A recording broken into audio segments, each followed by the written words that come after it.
Tonight, we're stepping into the true story of Pliny the Younger, a 17-year-old boy standing on a balcony in the town of Misenum, watching a cloud rise over the horizon unlike anything he or anyone else alive had ever seen. He didn't know it yet, but he was about to become the only eyewitness history would ever have to one of the deadliest volcanic eruptions in human history, the destruction of Pompeii. He watched it happen, he wrote it all down, and what he described that day would survive for nearly 2,000 years. If you're enjoying these true stories from history, hit subscribe and drop a comment telling me where you're listening from tonight. Now, as we step quietly into the Bay of Naples, 79 AD, let your body sink into stillness. Let your breathing slow. You don't need to do anything now. Just listen and drift gently back into the past. Misenum sat along the northern edge of the Bay of Naples, a bustling naval town where Rome kept much of its western fleet anchored. Ships lined along the harbor, sailors and officers moving through streets that smelled of salt water and tar. It was, in the summer of 79 AD, an entirely ordinary place. The kind of town where important people lived important lives, and where a teenage boy might easily go unnoticed among the greater business of empire happening around him. Pliny had come to stay with his uncle, a man history would remember as Pliny the Elder, a naval commander, a scholar, and one of the most relentlessly curious minds of his era. His uncle had already written an enormous encyclopedia covering nearly every subject imaginable: natural history, geography, art, medicine, the kind of restless intellectual appetite that left little room for idle afternoons. Young Pliny, 17 and studious, spent much of that summer with his books, more interested by his own later account in his studies than in whatever else the busy household around him was occupied with. The 24th of August began, by every indication, as a day entirely like any other. The heat of a Mediterranean summer settled over the bay. Ships came and went along the harbor. His uncle attended to his usual naval duties, and Pliny himself, according to what he'd later write, had settled into his books, in no particular hurry to be anywhere else. It's worth pausing here on how little warning this world actually had for what was coming. Mount Vesuvius rose across the bay, a familiar, unremarkable feature of the landscape, green and settled, the kind of mountain nobody in Misenum gave a second thought to. There had been earthquakes in the region over the preceding years, tremors strong enough to damage buildings in nearby towns. But earthquakes were simply part of life in this part of Italy, unpleasant, occasionally destructive, but not something anyone connected to any larger, more catastrophic danger. The mountain across the water had been quiet, as far as anyone alive could remember, for centuries. Nobody in Misenum that morning, not Pliny, not his uncle, not the sailors preparing ships along the harbor, had any framework for understanding what an actual volcanic eruption even looked like. The very concept, as later generations would come to understand it, essentially didn't exist yet in anyone's practical experience.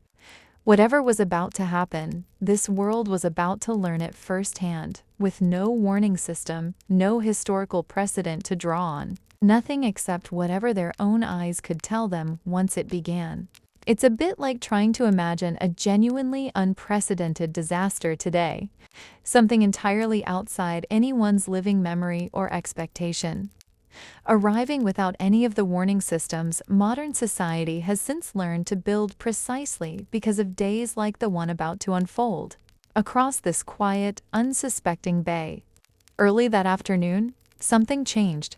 Pliny's mother noticed it first, an unusual cloud rising from the direction of the mountain, shaped, she said, unlike anything she'd seen before. She called her son to come and see it for himself. Pliny stepped out to look, and what he saw was unlike anything in his experience, or in the experience of anyone standing beside him.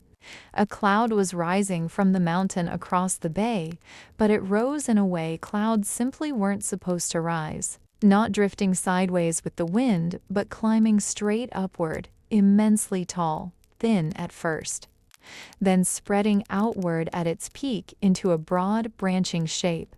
Years later, writing about this moment, Pliny would reach for the only comparison his mind could summon that made any sense of what he was seeing. He described it as resembling a pine tree, the trunk rising impossibly high before the branches spread wide at the top.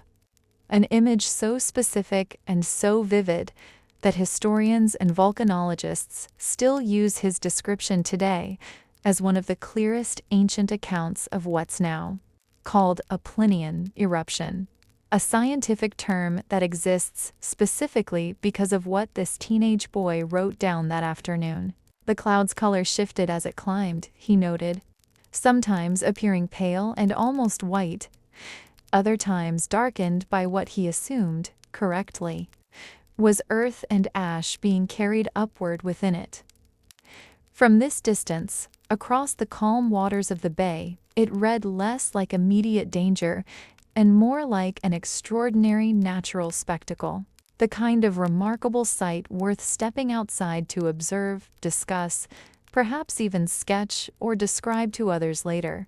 His uncle, ever the scholar, reacted to the sight with the particular curiosity of a man who'd spent his entire life cataloging the natural world. This was, to Pliny the Elder, precisely the kind of unusual phenomenon worth investigating firsthand, an opportunity for direct observation that a mind like his simply couldn't resist. He called for a light vessel, intending to sail closer, to observe the cloud and its origins with his own trained eye. It's worth understanding something about the world these two men inhabited, one where natural disasters weren't yet understood through science, where a strange cloud on the horizon prompted curiosity and scholarly interest rather than immediate fear, because nobody yet possessed the framework to recognize what they were actually witnessing. It's not so different, in its own way, from how any genuinely unprecedented event today might initially draw fascinated observers before its true danger becomes fully apparent. The gap between curiosity and terror, sometimes shorter than anyone realizes until it's already closed. Before the elder Pliny's vessel could even properly depart, a message arrived that would change his plans entirely and pull him directly toward the very danger he'd only moments earlier viewed as a subject for scholarly curiosity. The message arrived from a woman named Rectina, whose home sat directly beneath the mountain, close enough to the unfolding disaster that escaped by land had already become impossible. Her villa could only be reached by sea, and she was pleading for rescue, along with everyone else trapped alongside her in the small coastal communities now caught directly beneath. Whatever this cloud actually was, Pliny's uncle didn't hesitate. What had begun as a scholarly expedition, a chance to observe an unusual natural phenomenon up close, instantly transformed into something else entirely, a rescue mission.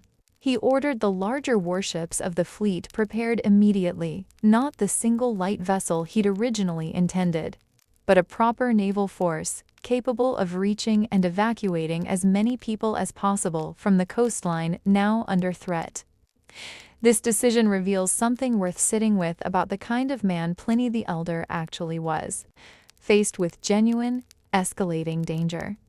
Danger significant enough that ash and debris were already beginning to fall from the sky even at this distance. He chose to sail directly toward it, not away from it, driven by the responsibility he felt toward people he'd likely never even met. It's the kind of decision that looks, from any angle, considerably closer to genuine courage than to reckless curiosity, whatever scholarly interest may have first drawn his attention to the mountain. Young Pliny stayed behind in Misenum.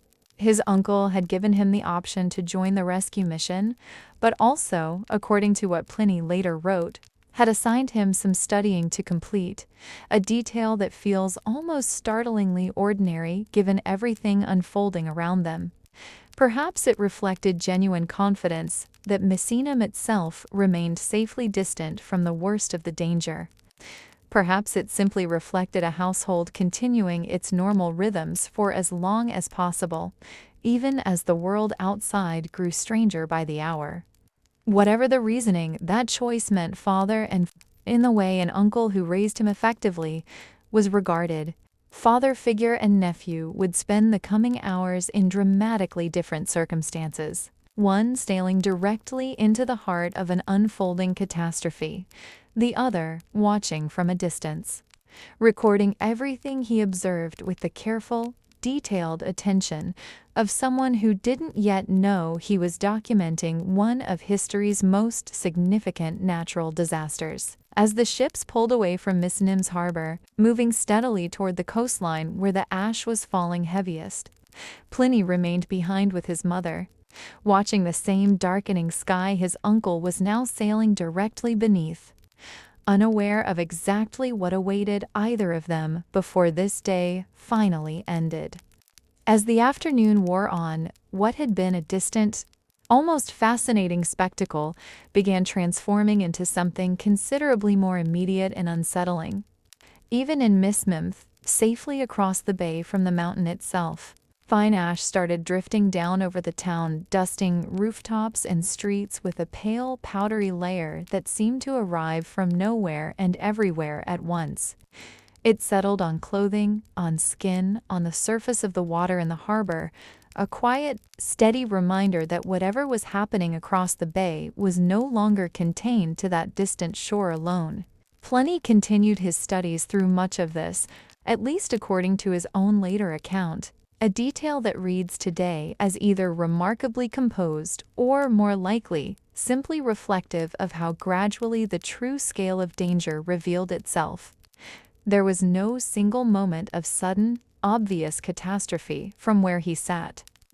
Only a slow accumulation of increasingly strange details, more ash, a persistent haze settling over everything, the sky itself beginning to look wrong in ways difficult to fully articulate. His mother grew increasingly anxious as the hours passed, watching the horizon, waiting for any word from her brother-in-law's rescue mission, uncertain whether the growing darkness spreading across the sky represented ordinary evening approaching or something considerably more dangerous. It's worth remembering that nobody in this household possessed any real framework for understanding what they were witnessing.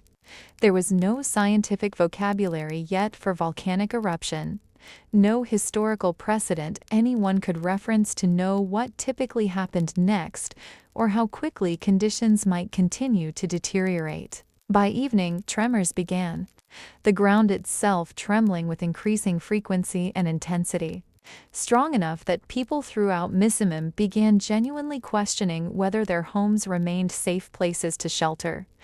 It's not so different, in principle, from how any community today might react to escalating warning signs without clear official guidance, uncertainty itself becoming almost as unsettling as whatever danger actually approached, everyone left to make their own judgment about when caution needed to become action.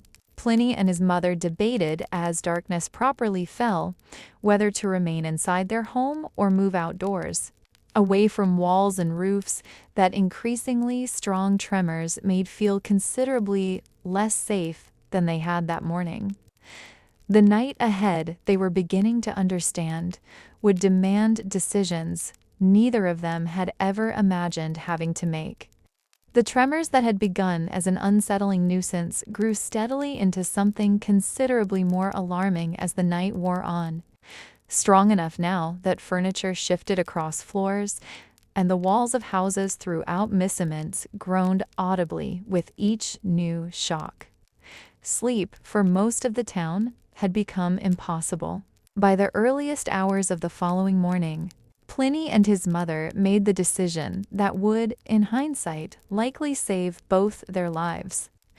They chose to leave their home entirely, joining what had become a steady stream of townspeople abandoning buildings that no longer felt safe, moving instead toward open ground, where falling walls, at least, posed less immediate danger. What Pliny described next remains one of the most vivid, almost cinematic details in his entire account. Fearing falling debris, he and his mother tied pillows to their heads, secured with cloth, a strange, almost absurd image, and yet entirely practical given what was now raining down intermittently from the sky above them. It's the kind of small human detail that survives precisely because it's so specific, so unglamorous, so far removed from anything resembling heroic legend. Two frightened people, doing whatever reasonable thing they could think to protect themselves, with whatever ordinary household objects happened to be nearby. The streets themselves had become chaos by this point, crowds of people moving together through darkness, torches and lamps providing the only light in what should have been early morning, but felt, Pliny wrote, more like the deepest part of night, a darkness he compared to being shut inside a room with every lamp extinguished. Absolute and disorienting in a way ordinary nighttime never quite achieved. Voices called out constantly around them in the blackness, people searching for family members, parents calling for children, children crying for parents. The ordinary sounds of a community entirely unraveling in real time. Some, Pliny noted, cried out that this was surely the end of the world entirely, that the gods themselves had abandoned humanity to whatever catastrophe was now unfolding. Others prayed loudly for death, believing in that moment that dying quickly might be preferable to facing whatever waited ahead in the darkness. Pliny himself, remarkably, maintained something close to composure throughout much of this, an observation he later attributed less to any particular bravery and more to simple youth, a 17-year-old's difficulty fully grasping the true scale of danger surrounding him. Whether that explanation reflects genuine humility or simply the passage of time softening memory's sharper edges, what remains clear is that he kept watching, kept noticing, kept absorbing details that his mind would later transform into one of history's most valuable surviving accounts. Somewhere across the bay, in conditions considerably worse than what Misenum was experiencing, his uncle's rescue mission had already run into trouble far more severe than anyone aboard. Those ships could have anticipated.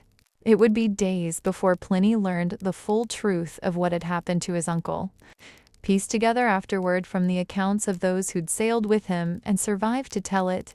What emerged was a story equal parts courage, misfortune, and the particular cruelty of circumstances that no amount of experience or determination could have overcome. His uncle's ships had reached the coastline near Stabia, though landing in Herculaneum closer to Rectane's villa had already become impossible. The shore itself blocked by pumice and debris accumulating faster than any vessel could navigate through it. Rather than turn back, he'd continued on, eventually reaching the home of a friend named Pompeii, finding him and his household already preparing to flee by sea themselves, delayed only by wind conditions that made departure temporarily impossible. What his uncle did next reveals something remarkable about the man. Whether read as genuine courage or a scholar's stubborn refusal to appear frightened in front of others. According to the accounts Pliny later gathered, his uncle insisted on bathing, then dining, then sleeping, seemingly determined to project calm reassurance to a household understandably terrified by the tremors and falling debris surrounding them. He reportedly slept deeply enough that his snoring was clearly audible to others nearby, an almost unbelievable detail given everything unfolding outside, though perhaps explainable by exhaustion, or simply the particular composure some people manage to summon precisely when panic would otherwise take over completely. By early morning, conditions had worsened enough that even his uncle could no longer justify remaining inside. Pumice had begun accumulating dangerously around the building itself, threatening to trap everyone inside entirely. The household made the decision to move toward the shore, hoping conditions might allow escape by sea. Pillows tied to their own heads for protection, much as Pliny and his mother had done across the bay in Misenum. It was on that beach, amid the falling ash and increasingly toxic air, now thick with volcanic gases, that his uncle's strength finally failed him. Accounts suggest he sat down to rest, overcome by what was likely the poisonous fumes now saturating the air around Stabia, and did not rise again. When companions found him afterward, his body showed no sign of injury, no trauma from falling debris. He appeared, they said, simply to be sleeping, though sleep in this case had become permanent. For Pliny, receiving this account days later, the loss must have arrived with a particular, complicated weight. His uncle hadn't died from any obvious danger the household had feared, crushed buildings, direct volcanic impact, but from something invisible, present in the very air everyone had been breathing without realizing its danger. It's a detail that adds a quiet, unsettling dimension to an already devastating loss. The reminder that sometimes the most serious danger isn't the one you can see coming. While Pliny and his mother survived that terrifying night in Misenum, and while his uncle's story was still being pieced together across the bay, the towns closest to the mountain itself faced a fate considerably more absolute and final. Pompeii, along with the nearby town of Herculaneum, lay directly in the path of what the mountain continued producing throughout that day and into the following one. Waves of scorching gas, ash, and volcanic debris, what modern volcanology now calls pyroclastic flows, swept down the mountainside repeatedly, moving with a speed and heat that gave anyone still remaining in these towns essentially no chance of survival once each wave arrived. Pompeii itself was buried gradually at first, ash and pumice accumulating steadily over hours, enough that some residents did manage to flee during this earlier phase, gathering whatever belongings they could carry, moving toward roads leading away from the mountain. But for those who waited too long, who sheltered indoors hoping the worst had already passed, or who simply couldn't move quickly enough, the pyroclastic flows that eventually swept through the city left little room for escape. What archaeologists would eventually uncover, centuries later, remains some of the most haunting physical evidence of any ancient disaster. The volcanic ash that buried Pompeii preserved, in remarkable detail, the final positions of many who died there. Hollow spaces, later filled with plaster to reveal the shapes of people in their last moments, some huddled together, some seemingly attempting to shield their faces. Ordinary Romans caught in a catastrophe that gave them almost no warning and even less opportunity to escape. The devastation extended beyond Pompeii itself. Herculaneum, closer to the mountain, suffered its own catastrophic destruction, its population facing similarly impossible circumstances. Across the wider region, the scale of loss remains difficult to calculate precisely even now, though estimates suggest thousands of lives were lost across the affected towns, an entire section of the Roman world essentially erased within the span of roughly 24 hours. For Pliny, watching from the relative safety of Misenum, the full scope of this devastation wouldn't become clear immediately. It would take time, communication traveling slowly across the ancient world, for the true scale of what had happened across the bay to reach him fully. What he did know, with growing certainty as the days passed, was that the world he'd woken up to that August morning no longer existed in any recognizable form, and that his uncle, along with countless others, had not survived to see whatever came next.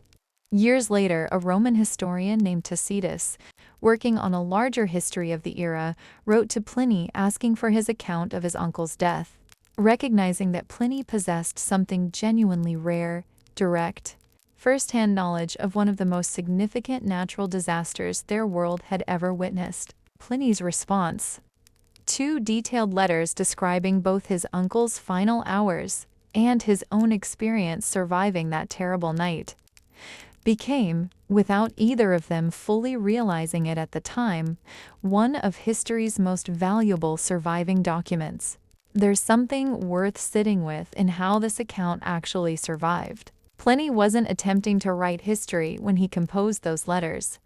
He was answering a friend's specific request, describing events still relatively fresh in his own memory, likely never imagining that his words would still be read, studied, and referenced nearly 2,000 years later. Sometimes the most historically significant writing emerges not from grand, deliberate intention, but from someone simply trying honestly to describe what they witnessed.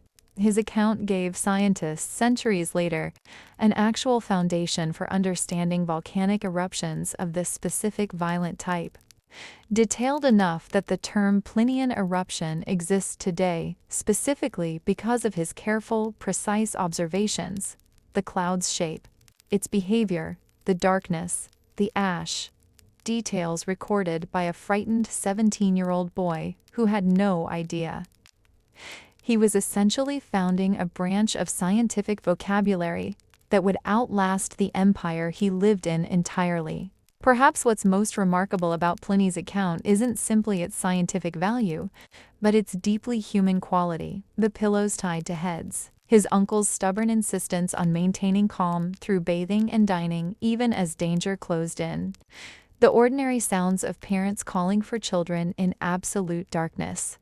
These details survive precisely because they're so specifically, recognizably human: fear and courage and confusion, intermingled in ways that feel immediately understandable even across nearly 2,000 years of distance. Pliny went on to live a long, accomplished life, becoming a lawyer, a senator, an author whose surviving letters offer historians invaluable insight into Roman life far beyond just this single catastrophic event. Yet it's this account, written in his youth, describing a single terrible day and night, that remains his most enduring legacy, a first-hand window into a disaster that erased entire cities, preserved specifically because one frightened, observant young man chose to write down exactly what he saw.